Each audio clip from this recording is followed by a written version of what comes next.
A mund të trajtojmë ne veshkën vetëm me lëngun e limonit edhe uthullin e mollës? Ka një efekt real?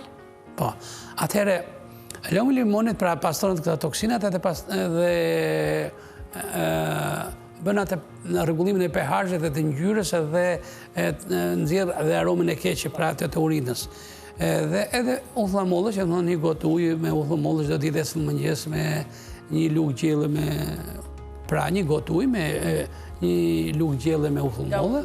Po, edhe e përdor çdo ditë në mëngjes për rreth një muaj sepse duke pastruar kriprat minerale, duke pastruar amonjakun, duke pastruar toksinat dhe helmet, do thotë që ky organ ka një performancë shumë të mirë se sa njerëzit e zakonshëm që nuk i intereson shumë, domethënë për këtë organ. Atëherë që të interesohesh për këtë organ dhe të përdori këtë, domethënë që ke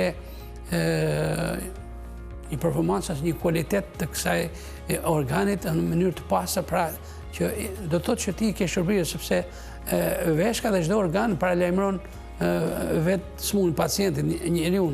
Thotë me boj zmet që të ndihem mirë dhe unë, edhe ti ndihesh mirë, pra unë po trokas skedera sepse diçka nuk shkon mirë, thotë ke unë.